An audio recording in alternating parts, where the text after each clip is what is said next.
All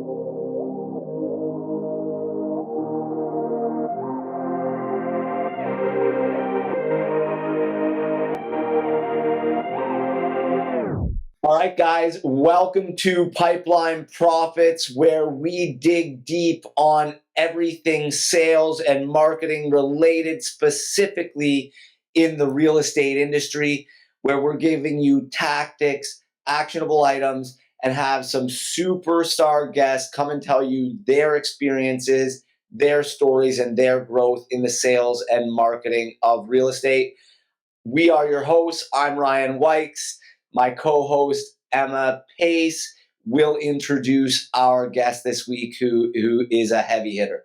Yeah, I am pleased to introduce our guest. I've known this gentleman for, 5 years now. I think I met him at a classic meetup, but the hunger and the passion that this guest has today is unmatched. This is somebody who is constantly striving for more, constantly striving for better, constantly striving to continue to give as much value as possible. I have learned a tremendous amount from our guest today. He is the CEO of Infinite REI, and he absolutely crushes it, not only with his own personal real estate investing, but with helping others build wealth, grow their portfolio, and really use real estate as a tool to help them build the life that they want. One interesting fact about this gentleman, he's actually an Olympic weightlifter. I don't know if he's been in the Olympics, but this guy can crush some weights. So I think you guys are going to have a pretty good conversation, Ryan. You guys are both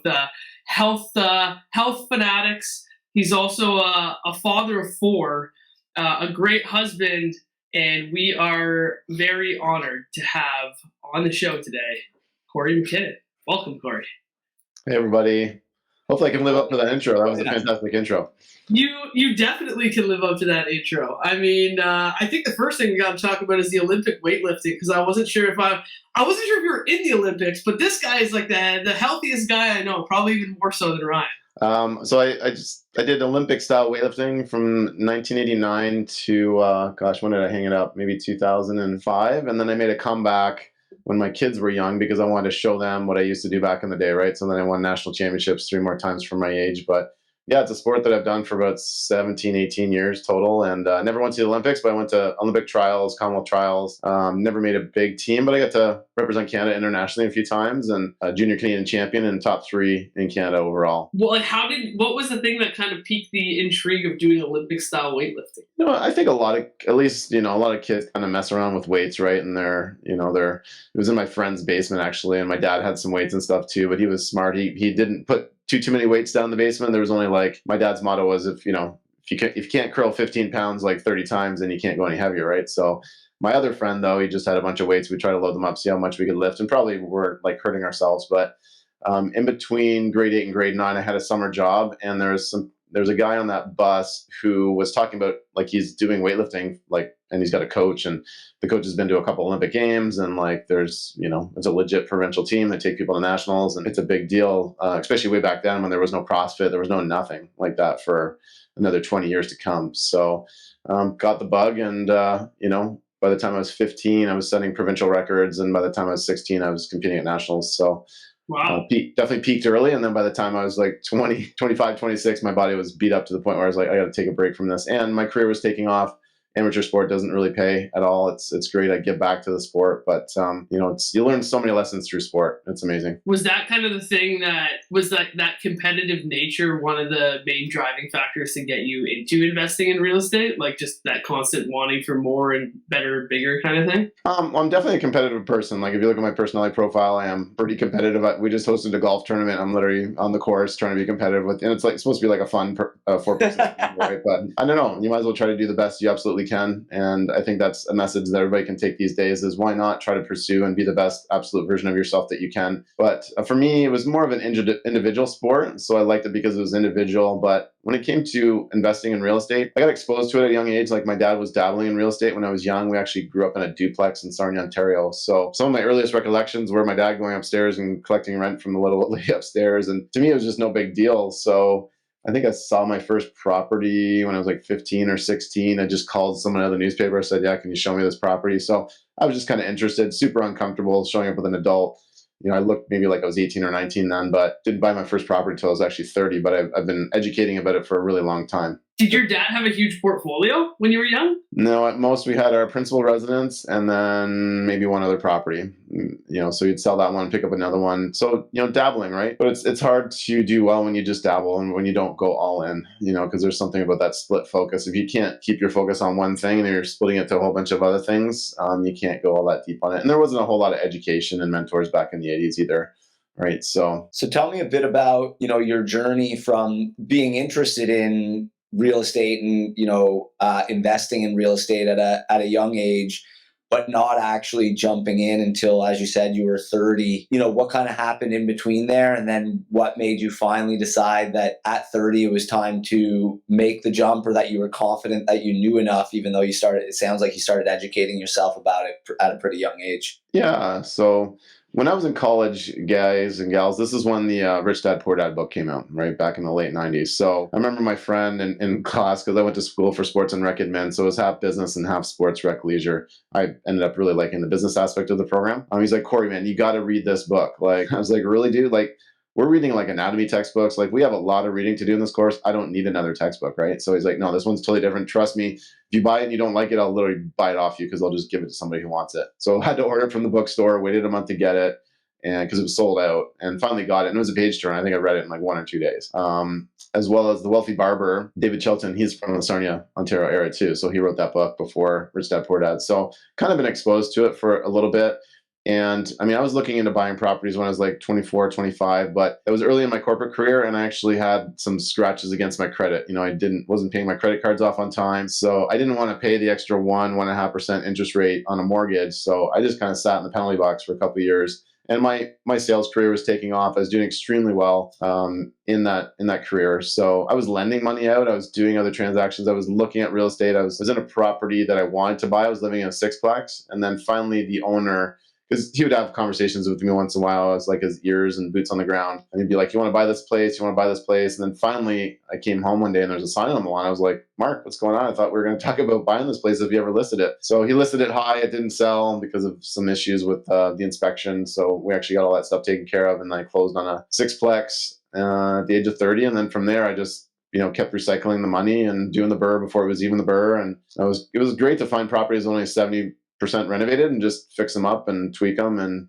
there wasn't a lot of landlords really trying to make their units nice and maximize the rent. So that's kind of like my specialty. I love to optimize things. So yeah, now we got a portfolio of close to 100 doors. Just bought a storage facility last year. We got some cool development plays that we're working on. But people don't need 100 doors to do well in real estate. If you have a handful of doors, you buy one every couple of years, it's going to really set you up well for retirement. I wanted to ask you about then to now. And because you've done all sorts of stuff, you've done the Airbnbs, you've done the burrs, you've done all sorts of strategies.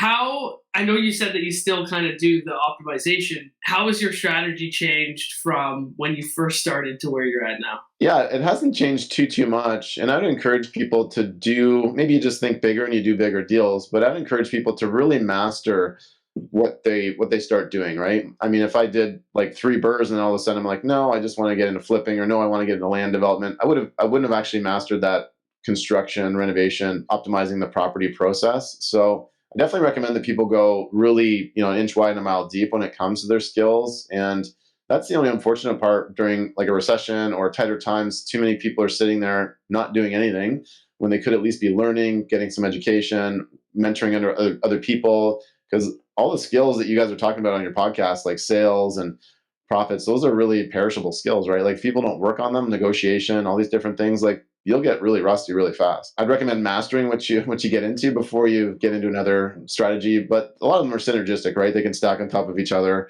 And, you don't have to skip too many levels of the investing pyramid to do well. So yeah, you mentioned, as this is a podcast around sales, you mentioned, you had a skyrocketing sales career kind of, between university and making that first investment.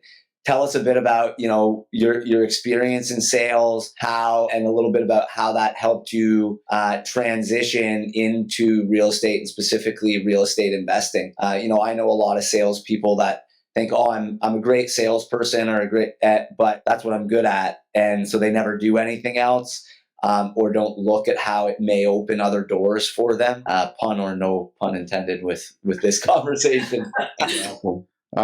Well, I don't really, when I was growing up, I didn't really have the gift of gab. I was like a shy, quiet kid. I was the youngest kid in the class. So I think maybe I was just like afraid to speak up because I might get made fun of or whatever. And I took school like a sport. So again, that's also another great way to get teased when you're just trying to do really well in school. And other people are more like having fun and partying and stuff like that. My first sales job, believe it or not, was my paper route in like grade 4, 5, 6. Did really well there. And my knuckles are still like, don't have feeling from knocking on so many doors because we get like a bonus every time we sign up a new client or whatever. And you had to actually collect money at the door. Like it was like real business at the door, not like today where I think you just deliver flyers or newspapers and it's all auto deposit, all that sort of stuff. And from there, then I sold some things door to door. I did some natural gas distributorship kind of sales. I didn't know what I was doing. I was taught a script.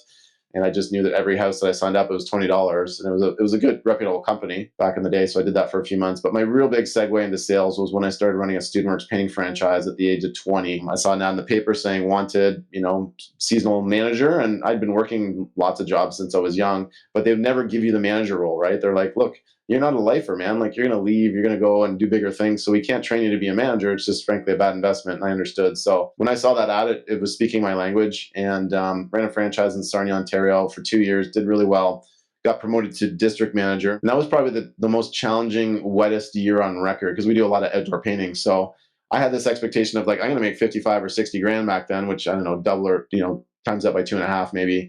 So I was going to make really good money out of school. And they actually had their worst year on record. I think I made 30 grand that year, but I was spending like I was making 60. So that's where the whole credit card, issues, because I was taking one credit card, taking out a cash payment, using that to pay off the other one because I didn't have lines of credit. I didn't know much about how the lending game worked back then. So got that all figured out. It's not like I'd ruined my credit forever. I think I had one card that didn't pay for 60 or 90 days, but the banks don't necessarily like that. But then the next year though, I came back from that. And this is where, people need to really dig deep and they got to be resilient, right? So the next year I said, no more of this, making 30 grand. So then the next year I set all the sales record in the company. I kept doing that for the next 5 years to the point where I was almost getting bored because I'm like, I just keep breaking my own sales record. I asked the owner, I'm like, who was the last VP of operations for the company? He said, that was me. And that was 20 years ago. I said, well, if I'm here for the long term, like, would you consider that? And he said, yeah, if you're here for at least 10 years, we can put something together. And that's what we did. So then I got profit sharing, helped to rewrite all the company systems and ops manuals and really optimize the company. We tripled the size of it during my stay, which was pretty cool. That's awesome. And so you were able to, when you decided to make the transition finally full-time into real estate investing, you already had a really big repertoire of different skills, not only sales, but business development, marketing, et cetera, to be able to transition that over to full-time real estate investing? Yeah, lots of HR management too. I was one of the best recruiters in the company as well. So I got really good at, that book, Blink, I guess, right? Really good at thin slicing people within very short amounts of time because, we were interviewing hundreds of people every season and, we don't have hours and hours to get to know them, right? So HR is great. If anybody here listening to this has a background in HR, highly, highly correlated to selecting good tenants and good power team members and good podcasts to be on, right? So yeah, I think it's important. And if people don't have those skills, then by all means, like, don't try to do all this stuff yourself. Go seek out the help. Or if it's really not your superhero power, just go put somebody else on it. There's great property management companies out there. You got to go and vet them and interview them for sure and get references and referrals. But yeah, don't try to do things that you're not great at. When did you decide to make the full-time leap? I think it was in year 6 or it was year 6 or 7. I did 3 really crazy, like in the park home run deals, or maybe they were out of the park home run deals. There were these corporate rentals where like Sarnia had a bunch of infrastructure being done in the plants, and these executives would come in for 3 years to do all the feasibility work, right? So they usually come in first, all the white collar managers, and then after that, it's all the blue collar managers that go and actually deliver and build the plant the way they want them to, right? So with $2.2 billion worth of work coming to Sarnia for like 7 years, I was able to do 3 of these deals, and each one of them cash flowed $1,500 to $2,000. So right there, it didn't replace my income, but I was like, this is a pretty good buffer for me to like say, do I want to be in this, company forever that I was currently in? It was a great company culture. Don't get me wrong. I still go back and speak as an alumni, but it wasn't my business. It wasn't my dream. It wasn't my baby. Gave my resignation. It took like almost a full year to kind of transition out because, by the time I left, I think it took 10 years for them to replace me.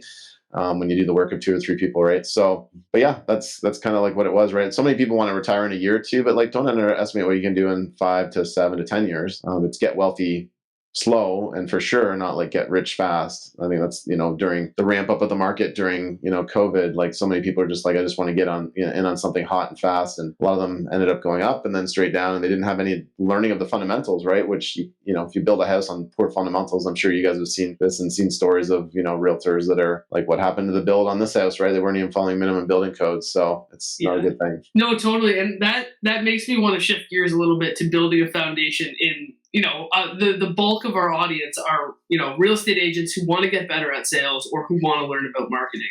And I think you're the perfect guy to be able to talk to about how agents should work with investors, because I think a lot of agents have a tremendous amount of experience dealing with first-time buyers. Like everybody tends to start with first-time buyers. There's usually a little bit of information arbitrage when you get into the marketplace. Like you always know a little bit more than a first-time buyer. But when it comes to investors, I feel like many agents come up short. A lot of them want to work with investors, but they either spend too much time with investors who say they're investors that aren't truly investors, or they don't have the skill set or know-how to actually work with a true investor like yourself. So I'd love to just learn a little bit more from you on what you think makes a great real estate agent that works with investors. Probably the first piece of advice is that everybody's going to be different, right? And one of the things I was blessed with from my corporate career was in that HR seat all the time. I got really good to getting in rapport with all kinds of different personality types, right? So I think when people are trying to approach every conversation the same way with every person, you're going to, there's 4 main different kinds of personality types, right? You got your real big driver who just puts their head down and, don't waste their time. Don't just give them the facts and the information, and they'll still love you for the service they give you. They just might not need as much time on the phone or whatever, right? Just give me the facts and the details. Next one is going to be these really social personality types, right? I make up that, Emma's a fairly social personality type, and those are the people you can have longer conversations with, and maybe they might want to get involved in real estate because they like to host, or they just like that. They like that hospitality kind of feel as a real estate investor. Then you're going to get the people that are a lot more skeptical, and it doesn't mean that they're not going to pull the trigger on an investment property, but they're going to need a lot more facts and details and maybe testimonials and reports and studies on the area of like proof of concept. And then you're going to kind of have like that warm, fuzzy personality where I call them like the mother hen, right? So they get things done, but they also have that warm, fuzzy feeling too. So they're really good with like managing all the business parts and things of that nature. So that's one tip, is obviously make sure you know who your client is and you can get in good rapport, because there's nothing worse than when someone's just pitching me the same thing, talking the same way, and I'm like, you lost me, man. Like if someone tries to talk super technical to me, I'm like, you're talking in acronyms and all this other stuff, and I don't talk in acronyms. I know what they are, obviously, but I'm just talking to me like a regular person, and let's just get to it. But they can also be like taking the time to learn how to be an investor themselves. I think it's awesome when a realtor actually buys a property for themselves. It's almost like somebody who's working at the clothing store, but they don't wear any of the clothing there. So they should have maybe own or have a goal of owning more than just their own property. It's like, yeah, do a flip or do a buy and hold, or trying to get in the market a little bit. It really helps your clients, because then you've been through everything, right? You learn so much on your first property. I remember the first property I ever bought. Now you're dealing with different kinds of financing. Now you're dealing with like different kinds of renovations too, because you're not renovating it like your own house. You're renovating it like a rental. So it's not like you're going to do poor renovations, but you're going to be doing like renovations for a renter, which is usually more cost effective, and you don't need the fanciest trim or the nicest countertops, or go spend the money on things that they might use all the day, like the light fixtures or the switches or the handles. Like those aren't that expensive. So different kinds of renovations. But yeah, I think if they actually all learn how to properly underwrite a deal and not just put somebody on a drip system, because lots of times those drips, I glance at them and I just hit the delete button, because I'm like, what's in it? What's in this for me right now? When a realtor actually can do some digging and they can actually find some listings that are maybe poorly listed, improperly listed, or the listing agent, frankly, didn't even know the highest and best use of the building. Like when you can actually do that kind of digging, and if you don't know, go hang out with another realtor in your brokerage who does have these skills, right? And like mentor under them, maybe even offer to do a commission split or something like that, just so you can learn these skills, right? But I've used predominantly only 3 real estate investors over my career. I have had done one-offs with other ones, but most of 80% of my purchases have been with 3 realtors, right? Because they get it, they understand it. And when you treat your clients well, they can just keep buying more and more properties, right? Because then we start getting different kinds of financing and recycling cash and that sort of stuff, right? That brings up a really good question. So, you obviously read The Wealthy Barber and Rich Dad Poor Dad to start building your knowledge. Did you have a mentor, or did you have someone that helped you get started and after that first property of maybe not making the best decisions or making good decisions, help you look at other options, other ways to invest, or was it all self-taught? How did you go down this path of, becoming the knowledge source that you are today? Definitely. I definitely learned from actually my landlord on the first one. He was my first sort of unofficial mentor. Yeah. And he'd just give me some weird requirements, like, hey, meet me at this Greasy Spoon restaurant at 7:00 in the morning on Saturday. Like, I'm like, okay, it's Friday. Like, you mean tomorrow? I was like, yeah, tomorrow. So, they said jump. I said, how high? But I was young, and I had one gear, which was just work, from the time I woke up to the time I went to sleep, which isn't healthy, by the way. But, when you have the energy and the bandwidth, you can do that for a little while. So learning from him, but I didn't go too long into my journey. I think I only waited 2 years before I got my first mentor. And, they helped me. I think at that point I had 3 properties. And that year I bought like another 3. So I literally doubled within 1 year and built the foundations the right way. And then from there, I knew a lot more of the principles to keep scaling. And I haven't stopped investing myself or investing in mentors since then, because every time I do, whether it's a book or a course or a one-on-one coach, I always get a great return. So if you knew that you can make a 30 to 300% return every time you invest in yourself, like, why wouldn't you do it, right? So, and you don't necessarily just have to have coaches in one part of your life. I mean, you can have coaches in your relationships and your health and fitness and your business and your sales and your negotiation. I mean, you don't have to go overboard, but, I make up that the most successful people probably have multiple coaches in their lives too. Yeah. And I think one thing that is, it's really interesting is that as you continue to develop, at the beginning of your career, it might just be the one coach that handles all of those things. And then as you continue to develop, you go, interesting. Okay, I actually need a sales coach, someone who really just doubles down on that. And I need the relationship coach. And because you have the confidence of investing in yourself and getting that return, when you have to start spending a little bit more money on coaching, so 1 turns into 2 and then 2 turns into 4, you have the confidence in terms of getting the return on your investment. So I wholeheartedly agree with you on that. And I'm not surprised to hear that is how you're, I'm not surprised.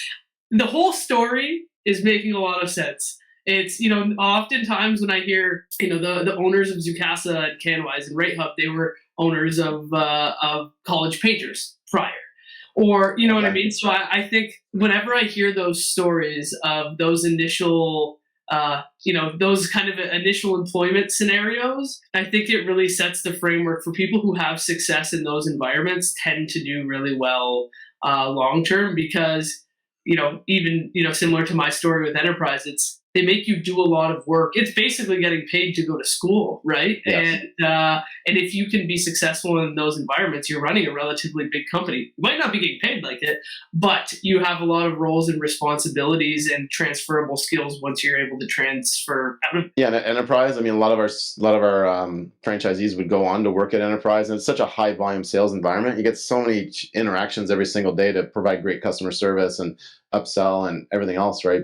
Practice your influence skills. So I think it's a great ground to cut your teeth in for sure. And people, don't shy away from something. Like lots of times people get out of their school and they just want to go for the highest paying job. Like go for the job that's actually going to give you the most experience and live like a student if you have to, or stay at home for another couple of years. But like, don't gloss over that. It's so important. And like me, I had a bad income year before I started having good income years, right? So it's okay. It's an investment in yourself. That's what makes you hungry. And if you only go for the high income paying job at a school, like you're probably sacrificing all your values, all your morals, and like the company culture that you're really looking for just for a paycheck. Like you can do that for a little while, but man, you're going to get so much internal friction that you're just going to get stressed and burnt out, and you're going to end up quitting anyways. So we're bouncing around from job to job. It's just not fun. I want to ask you something about your low income year, because I think this is something that people are probably feeling while they're listening to this podcast.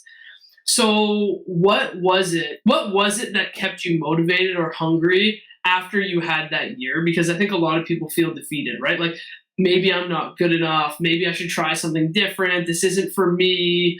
I don't have the, perseverance that other people have when I have these bad years. So is there any advice that you might be able to give to our audience that is actually in the same spot that you were once in, I just had a lot of confidence. Like I had so many different reference points when I look back at my past success over the past 2 or 3 years and the rest of my life, right? So I'm like, I know it's not necessarily me per se. Maybe there was like some maturity or some maturing I needed to go through as a business person, as a salesperson, because you don't know what you don't know. I heard a good quote the other day. It's like what you know is finite, but what you don't know is infinite, right? So there's a little bit of that going on. But when people actually look back, you got to really watch the self-talk, right? Because we talk to ourselves all the time. I was talking to myself on the way over here. I'm sure you guys, it's okay to admit that we talk to ourselves, but keep your self-talk positive. And if you ever need proof of concept, just go and pull out a pad of paper and just write down all the things you've ever been really successful at. And, I think the big thing is like, do you actually like it or not, right? If you're in an industry that you don't like, then make sure that you go find something that you do like. But yeah, no doubt,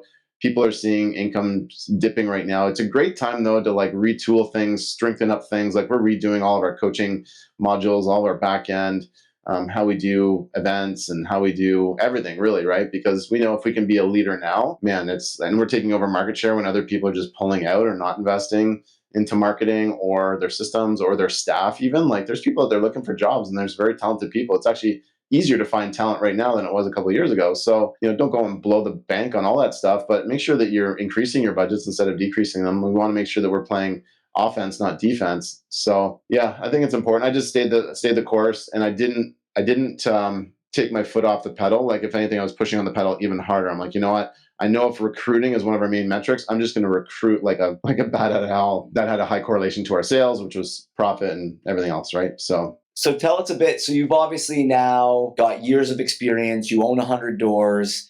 You've invested heavily in yourself, in mentorship, in courses, in programs. Tell us a bit now about what your business looks like, how you're now being a mentor to other people, how you're helping others. The thing that I love about coaching or hiring mentors or finding mentors is really it's like a time hack, right? Like Yes. You're paying them for all of the time, money, and coaches and experience that they've had. So how are you now helping people get down the path of investing in real estate faster and smarter? Love it. And again, not everybody is meant to be a coach, right? I know some very successful people, well, not some, but a lot of very successful business owners, real estate investors, and they just don't want to coach people. They don't really have a background at it. They don't know how to do it. They'll give advice and things of that nature. But some people are really struck at a young age to just say, you know what, this is my legacy. This is what I want to do. And that's something that I got the calling for at a young age as well.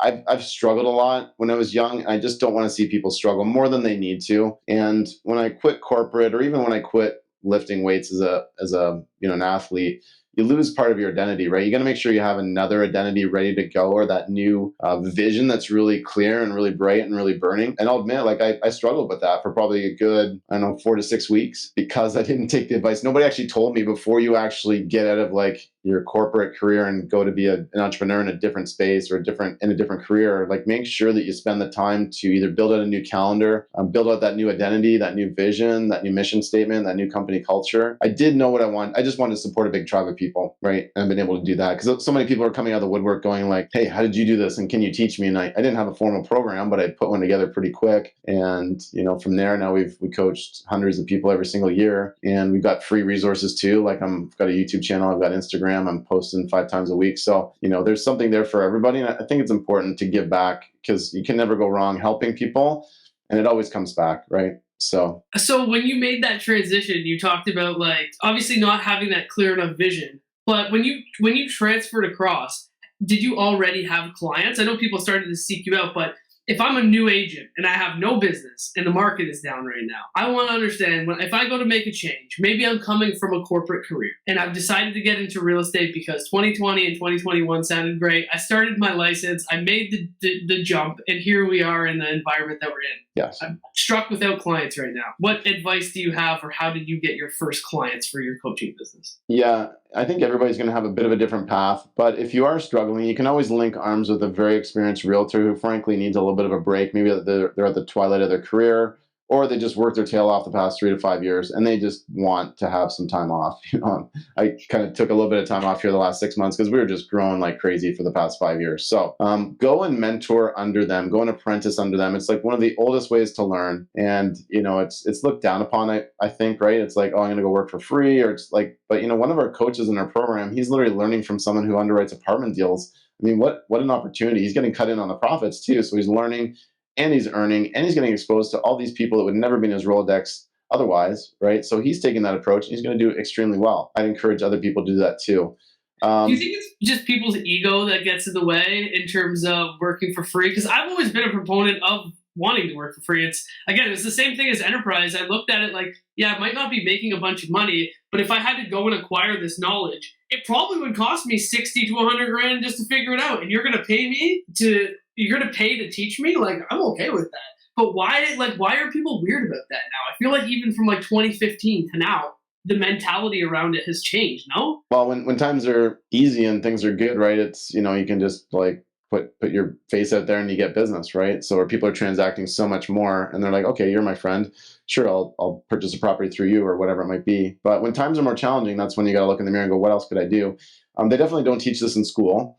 They don't really teach, unless you go to trade school. That's very more common that you go an apprentice, but you're still getting paid the whole time. You just get a bigger pay raise once you're done your apprenticeship. So you got to go back throughout time and look at how other people learn different things, right? So people think that Michelangelo did, all the art himself. No, he had apprentices that would help out and do the rough drafts, and he'd do a lot of the final polish, right? That's how he was able to do so many pieces of art, which, I found out when I went to Italy on a tour one time. So I would definitely encourage people to do it. They don't really talk about it. I mean, so many Canadians are actually government employees, and it's actually odd to have an entrepreneur in the circle, but I love entrepreneurship. I think it's so important, and there's more people that have that entrepreneurial spirit. So let's make sure that we're always fostering that. Yeah, and I think you made a really interesting reference to like contractors or trade workers, right? And it's something that I always tell during coaching as well, especially for real estate agents. Like, they oftentimes don't really know how to use the tools as effectively. And so I always tell them, I'm like, are you going to hire the electrician that shows up with his grandfather's old, tool belt and the most dated tools, and he can use them, but they're not as effective? Or are you going to hire the guy that has the top of the line, most modern, knows how to use the tools effectively? And so I tend to use that analogy as well. And I think real estate agents need to understand, like, we are independent contractors. And so when it comes to how we learn, if contractors go and they get an apprenticeship as, an electrician, why is our role any different just because we're not technically on the tools? It should be a fairly similar path. That's just the way that I've seen it, because our titles are technically pretty similar. Our jobs are different. That's right. No, there's so much to be learned. I mean, that's how I learned sales, right? I literally sat down with my sales manager and he's like, you can talk, but only add a few warm and fuzzies to the conversation. Otherwise, I'm in control, and you can give me a strong introduction. And we went out there and we sold jobs that day, right? So after that, I went out on my own, and I went 0 for 12 or 0 for 13. I was kind of getting a little bit discouraged, but some of these leads, they were from a home show, so they weren't really strong leads after the fact anyways. But it was such great practice, and I ripped through all those sales calls in like 1 week. So then I started selling at like a 70% closing rate. So the quicker that, again, I know we talked about compressing timeframes, but the quicker you can get through that learning curve in anything in life is so important. Even if it just means, I'm going to sit in on these listing interview appointments with other realtors. I'm going to, sit down and see how they interact with their clients, how they return a first call, how they send out their emails, like everything, right? Like, you want to know and learn from the best. And that's why it's important to go to a great brokerage where you have great support, right? It's not just about like, oh, what's the commission structure? It's like, why don't you look at the support structure there too? Because that's going to be way more beneficial. Obviously, the expenses have to be in check, but if you get great support, it's that's a massive payoff over time. Totally. You know what? You brought up something I really want to hit on, because I think a lot of people, this was something I struggled with, and I think people need advice on this. And it was the mentor / new mentee dynamic in a meeting, right? Your mentor set the guidelines. You can come to this meeting, and you're allowed to speak, but please only do it, within time that's appropriate. And I think when I first started to hire, I didn't want to overstep my boundaries or disrespect the other person. And sometimes they would say things and I'm like, you shouldn't be saying that stuff in the middle of my presentation, right? So I'd love to talk a little bit more, Ryan. I'd like your thoughts on this too, about how do we cultivate those meetings to make sure that people don't, the mentee doesn't necessarily feel undermined, but that they also don't overstep their boundaries with the mentor, because they might think that they're being helpful when they're throwing the sales process completely out of whack without the intention, right? So do you think that your mentor went about it the right way? Or are there any other ways that you would go about it now looking back? I think he did, right? And I mean, I was nervous as heck too. So I'm like, yeah, no problem. If you want to do the talking, that's great. And I've been in situations where you try to have two people doing a sales job, and it's very challenging. Actually, I was on the phone with one of my new business partners the other day. We were doing some sales, but we were very clear. It's almost like this podcast, right? Like people definitely, you wouldn't talk unless you had something positive to add to the conversation. We're both savages when it comes to sales and giving value. But we're not going to be trying to like step over each other and one up each other and like talk over each other or any of that stuff. It was more like, if you're in that situation, you got to make sure anything that you're going to be saying is going to be synergistic, or it's going to add like multiples to the conversation, or someone that's like mentioned something if they totally forgot like a major key benefit. It's like, hey, Emma, don't forget about this, right? Or don't forget about this promotion. It's like, oh yeah, no, it's, so you got to make sure that it's 1 + 1 = 3 as opposed to 1 + 1 = -2 when it's just not going that well. I think for me, I'm on that question. It's all about just setting expectations up front with them and having the conversation of like, hey, you're here to learn. The more of these you come to, the more you're going to be able to give input. And just setting the expectations that like, you probably don't have much good input right now. So listen, learn. And the next time you're there and there's the same conversation happening and you've learned how I would answer, or how I would give input, how I would add value, how I would ask the right questions to uncover, the motivation or the pains or the fears, the needs, the wants, all of that good stuff. Yes. And I think it's just setting that expectation that they're going to be more and more involved as time goes on, right? It's just like joining a new team. When no one knows where your skill set is, no one's going to pass you the ball, right? But as they get more comfortable with you and they see you doing the things and they see you putting in the time, they're going to start passing you the ball. So I think it's just setting that expectation. And I think it's even harder, Emma, with, I think Kory and I are of the same vintage, but your generation is a little younger. And they've got this mentality that they want to be the CEO yesterday, or they want to be, the at the top yesterday. So I think it's really important for as a mentor or as like a leader to set the expectations of, you are going to get there, but let's pump the brakes. And this is how you're going to get there and get there successfully. And so like, I want you to be involved, but with time. That's the big thing for me, and just setting that expectation. Yeah. And I think the one thing that I learned from however many years ago it was of not setting the right expectations and then being, okay, we've ironed out the wrinkles now, is that if I'm a mentee, so if you're listening and you're a mentee and you want to sit on somebody else's meetings, you're like, you know what, I am hungry. I'm okay to, not necessarily get paid, but I get the education for free. 100% I'll be there. You should prepare for that meeting like it is your own meeting, even if you're not contributing a word to that meeting, so that you have a better understanding of like what this person's needs are, what their wants are. Right? How should I prepare for this? And I think a lot of people come in with the mentality like, I'm doing this for free, so why do I need to prepare for it? I'm just going to sit on the meeting. No, you should be investing as though this is your client and understanding how to prepare for these meetings, what questions you might want to have prepared. Did this person ask those questions? Did they not ask those questions? Right? And then to get a better understanding of it's like A/B testing in marketing, right? How am I performing against the subject or against the control? And once you do that and you have your notes made beforehand and then you audit the notes from how the call actually went, you'll be able to track your performance instead of sitting there and thinking, I'm the underling and I don't know anything. It's like, no, you might actually know a lot more than you think you do, but you got to spend the hour to prepare as though this was your own meeting, even if it's not. Yeah, be an active participant is so important. And what if the mentor is sick one day? They're like, dude, man, you've been warming the bench for 3 weeks now. You got this one. You show up prepared for every meeting. I know you're probably going to be uncomfortable as heck, but like I'm in bed with the flu. So go give me a call if you need help. message me or whatever. But you know the fundamentals, and now this is gonna be your first chance to give it a shot. One thing that we used to always do after every single sale was we'd always mark ourselves, right? So we had 5 to 10 different metrics depending on what kind of appointment it was, and we always wanted to give ourselves a score, right? Because if you don't practice that, then if you just gloss over it, it's like, did the learning opportunity actually get ingrained? Are you actually going to take something away from the meeting? Because we can always do better, right? This is a great podcast, but I'm sure if we did a debrief after, we could find some ways that we could actually improve it for next time, right? So that's just a Navy SEAL tactic. You always got to do a debrief. You always got to mark yourself, because if there's no score, if nobody's keeping score, how do you know how well you're doing, right? So set some metrics in your business. Like we used to be like, how quickly did we actually get in good rapport with them? Did we actually find their pain points? Did we actually discuss the benefits of our product and service properly? Did we actually ask for the sale? So many people, I'm sure you guys have talked about this before, people don't even ask for the sale, and it breaks my heart. Like, just ask for it, even if it's super awkward. Throw it out there. Some people try to get it out of the way in the first few minutes of the meeting as a joke, right? But at least you've tried it once and you've gotten it out of the way. And then was there follow up, right? Like how effectively are you following up? Because man, the sale isn't always made on the first meeting.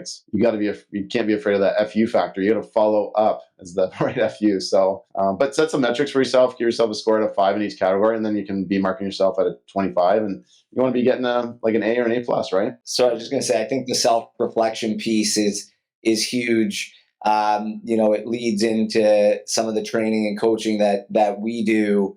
That's a big part of it, right? Like we spend at least an hour a week on that reflection with our clients to make sure, because the best way if you're not reflecting and looking back on the process, how are you going to find your mistakes, right?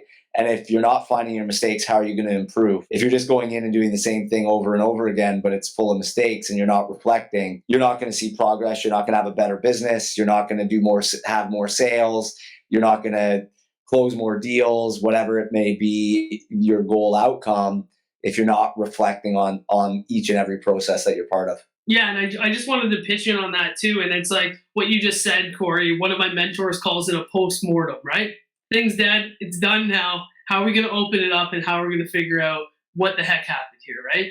And I think that extra 20 minutes or 30 minutes that you set aside at the end of whatever it is, a presentation, a sales call, podcast, whatever it is, I would always recommend, this would be like my secret little tactical hack for this podcast. Always set 20 minutes after your meeting. Like, give yourself a buffer, because it's fresh in your mind to go, okay, let's go through the checklist, right? Now, the easiest way to do it is to transcribe the video, and you can ask AI, what do you think I did really well here? What were my missed opportunities? If you don't have a scorecard and you're trying to develop the scorecard, use that to help you understand, you know what, we should have asked Kory this question. We should have double pressed or double clicked on this one portion, because he was going down a really good path with that, and maybe we missed it.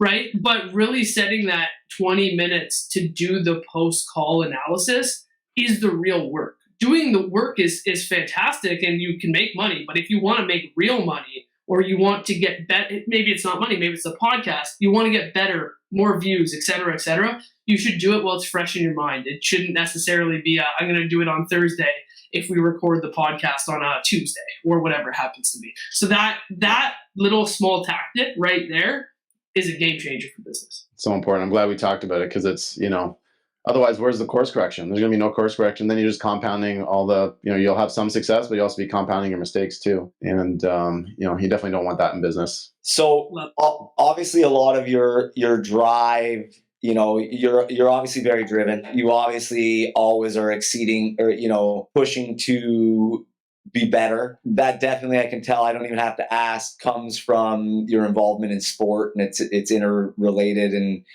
from a young age. Give us a story about, one of your best experiences in sport, something about your experience in sport outside of sales that you're really proud of. Because I think, show you as a person is important. Well, maybe I'll give a slightly different answer, but the biggest learning experience I had, right, was actually when I had my worst contest. I actually bombed. So it's kind of like high jump or some of the throwing events where you only get 3 lifts at the one lift and 3 lifts at the other lift. If you miss all 3 in the first one, you're disqualified. Like, you're not going on to do the other 3 lifts, and you get no total, and you're out of the competition. So That only happened to me once, and I was young. I think I was 14. I still remember it was at the C&E fairgrounds. Like they used to literally put us in with like the all the stuff that was going on at the C&E. But it was good because the stakes were low, and not too many people even saw that event. But I just said, I'm not going to do that ever again. So you just learn so much from your failures, and people are afraid of failing, but like it's like fail fast, fail often, fail when the stakes are low. If I would have failed at nationals, man, I would have been devastated. Fail at some provincial meet where most people aren't there because they're looking at the horses and the donkeys at the C&E, fair. Sure, why not, right? And I also did it when I was young. So I think it's important that people aren't afraid of failing. So many people right now, at least, are playing so safe, and I don't want people to have epic failures. There's no sense in doing that because risk can definitely be mitigated with the right education, the right people around you, all those different things. But don't be afraid of these little micro failures, right? Just don't go identify them quickly so you can course correct, get back on track. But that's how we learn, right? Like it's been humbling having 4 kids. Are they just not going to walk? No, of course they're going to walk, but they're going to be falling down a lot too. But it's not like they're just like, hey, you guys aren't going to be walkers. No, all my kids walk and they play sports and all those other things. So yeah, I guess that's a story. And then, went on to be proudest moment. Yeah, probably just the national level medals. Those are pretty cool. Got a bunch of those.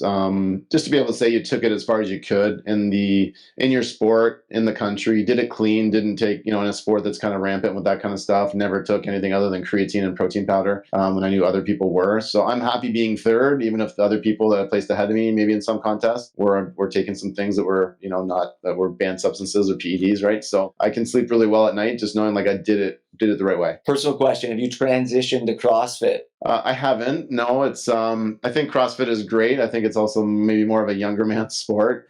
But I do a lot of things that CrossFitters would do. I cycle and I run and I do high volume stuff sometimes and wear weighted vests sometimes, right? So I think it's awesome. It's very inspirational to see the best in the world do that. Every year I watch the CrossFit Games because they're just specimens. But you got to be careful, right? Some of those workouts are just like, man, you're asking to possibly get injured. I think the sport itself is great. I think you got to be mindful of when you take it to the extreme, like some of these guys and gals do. I want to go back to the special substances topic for a second because you're also a real estate investor.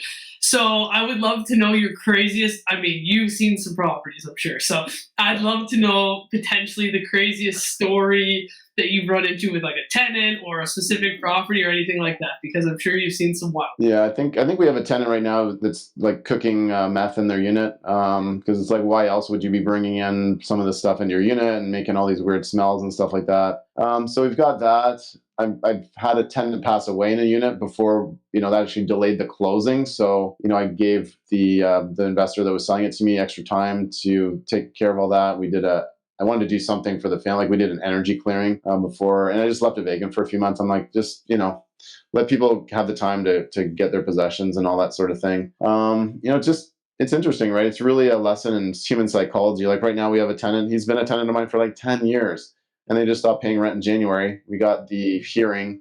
We got the order. He was supposed to be out September 5th. And we called the sheriff. So the sheriff literally came on Thursday. And he literally just left all his stuff there. So now I got to track him down and try to get his stuff out, right? It's like, what's going on? I don't want your stuff. It's really interesting. But, the better work that you do up front, selecting your tenants, those tenants I've usually had problems with were inherited tenants. But when you know what you're doing and you know the red flags of tenants that shouldn't be in your units, then you can avoid a lot of those bullets. Love it. Well, you got a Breaking Bad tenant. You got a guy who's fled the scene, and then you were nice enough to do a full energy clearing for this family. So it sounds like you've got a lot of excitement on the real estate investing side of things. I had a tenant. She went outside to get something. It was middle of wintertime. I don't even think she had shoes or a coat on. And then she locked herself out, and she had something cooking on the stove. She had to like kick the door in and break the window and stuff to get in, supposedly. It's just interesting when tenants, like, you look, and when they go to move out, it's like, okay, so I have video and pictures of when you moved in. It did not look like this. And they're like, no, man, it looked like this. Like, I'm like, you age this unit so much. It's crazy just how people take care of things sometimes. So that goes back to that's why I like storage. Actually, here's a story for you guys. The other day, I get a call from the person who's cutting my grass at the storage facility. He's like, Kory, I think there's somebody living in one of the units. I was like, okay, well, tell me more. This is interesting, right? So he's like, well, for the past 5 days, he's been leaving the door of the unit open. He pulls his car up in front of it, so you can't really see it's open about a foot.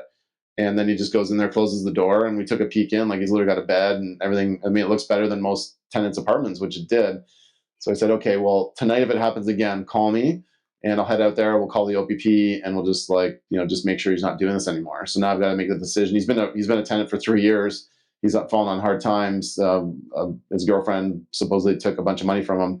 Do I let him keep renting, or do I just say, hey, too much drama, you kind of crossed the line already, and move on, right? So I think I'm going to be leaning towards the latter. That's a tough call to make for sure. But I imagine, maybe it's happening more frequently now given the economic environment, especially if you're with the storage facilities. But are you leaning more towards that as your strategy going forward now, then, or still, just given the landlord tenant board challenges, it sounds like that there's been?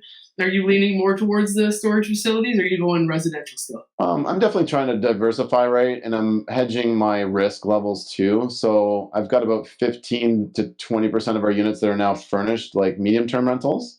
And I just like it because the tenants turn over more. You typically get good tenants. They pay strong rent, and it might not be rented every single week of the year, and that's okay. Overall, we're winning. We're getting more, and we avoid the Landlord-Tenant Act here in Ontario. I've never invested at a province or in the States, but storage is interesting, right? Because if somebody doesn't pay, then you're literally, we just did our first auctions too. You just put them on this website called bid13.com, and it's like the eBay of storage lockers. And we actually got more for the storage locker than what was owed on it. So, and they got 3-4 days to clear it out. Otherwise they become the tenant. So it's interesting when you get into commercial, it does favor the landlord more. Commercial can be, that's changing a lot these days with office space evaporating, retail changing. But storage is storage. If you're in an area where the numbers work and you're not oversaturated, it's pretty cool. Like we really enjoy it. Very little management involved once you get your systems in place, and it's pretty cool. So we're looking to expand that facility and do more. When you did the auction, was it like a storage war blind bidding, or did people know what they were buying? No, it's neat. So they encourage you to cut the lock. You take like a 60 to 2-minute video with your camera as best you can. And then so people get access to that. And I try to zoom in. I know one of them, it was like Star Wars figurines. So I was like zooming right in on that so people could see that. And the guy who bought it was actually an auctioneer. He's like, we're hoping to find some cool stuff in here. And he just knew all of his numbers. He was like, look, this Sesame Street toy, if we have the big bird that matches this toy, it's $300. And that pays for half the auction right there. So he's like, I want to find Pokemon cards, because if you have a full set of the original Pokemon cards, it's $500,000 to $1.2 million. So I was like, well, I wish you luck. Remember me if you hit it, Rich. And I just like the speed of it, right? The speed was just, we're done, right? And think of how long it can take you to get a poor tenant out. Oh, years for some people, right? Oh yeah, for sure. If ever. I hope the guy finds Pokemon cards. That'd be amazing. That's awesome. Well, as we wrap up here, Kory, we always like to ask, you're obviously a huge proponent of mentorship, continued education. We've talked about a couple of books already, but is there, one or two coaching courses, YouTube channels, books that you think would be the most impactful for our audience when it comes to sales or marketing that you'd recommend? Yeah, I think there's definitely, I'll recommend some books. We mentor people all the time. So if people want to find out more about what we're at, just, reach out to me on Instagram or anything like that. But, when you spend 5 to 10 hours of the book, like you're definitely spending time with that book, and it's influencing you, and it's imparting some new wisdom on you. Obviously the classics are great, right? Think and Grow Rich and Rich Dad Poor Dad and those types of things, even Money People Deal. Because you could read that book 3 years later and something else will speak to you at the time that it wasn't speaking to you when you first read it. Some of the ones lately are like 10xing is easier than 2xing, or Who Not How. One of my mentors, Craig Ballantyne, he has a book called Unstoppable, great book about his journey to get through anxiety and self-sabotage to now he's like known as like the most disciplined man in the world. So there's so many great ones out there. Great podcasts too. Like anybody who is just probably has 1 million or more followers is a great podcast worth listening to. I know you guys aren't there yet, but this is very industry specific. But if you're just looking for broad, I like Diary of a CEO. They've got a lot of interesting, podcasts and guests on there. And when you're the best at what you do, you have that reach, right? You have that reach that, you can have those asks and people will come on, especially if it's for a good cause or, can help them with exposure. Podcasts and stage talks and things are probably some of the best ways that we pick up new clients, right? So if people here are struggling with real estate, you don't know how to do it or whatever, that's why we're speaking to a big group next week. There's going to be 400 or 500 realtors in the room, and they don't know a lot about real estate investing. So if they need help with underwriting or just learning how to interact with a realtor, we're like, hey, come on out to our events. We host an event in the third week of every month. We just hosted one in Oakville there last week. It went awesome. We had 130 people in the room, 126 people in the room for our first event. That was pretty good.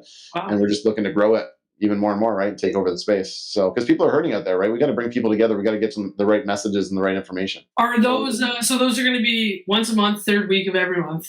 Different places in Ontario? We're going to keep it simple in the beginning. We're going to do Oakville only, so we're targeting the GTA first. But we have plans of impacting all across Canada and eventually all across North America. I love it. So if our listeners want to learn more about that, where can they follow you? Yep, just go to Instagram. I'm probably the most active on there. It's just Kory MacKinnon, and all the stuff is always linked in my bio as well. Anyways, so love to see people out. I always love meeting new people, and if anything that we talked about here on the podcast, is beneficial, please drop a comment or let us know. That's again, we were talking about feedback, right? We need feedback too. So. It's been blessed to spend some time with you too. It's been a while. It's been too long, Emma, and nice to meet you there, Ryan, too. Yeah, thanks for joining us. A lot of wisdom here, a lot of takeaways. This was awesome. Really appreciate your time, and keep helping others and doing amazing things. I love your story. Yeah, thank you, Kory. Every time I talk to you, I feel like I leave our conversation a better person. So today was no different than any of our previous conversations. We really appreciate your time, and I look forward to seeing you in person soon. And anybody that's listening or watching, make sure you go follow Kory, and make sure if you're interested in real estate investing, go out to his events because they are impactful. That's my testimonial. Cut that up and take it. Yeah, there you go. I appreciate that. Awesome. Thanks, Kory. Thanks, Kory.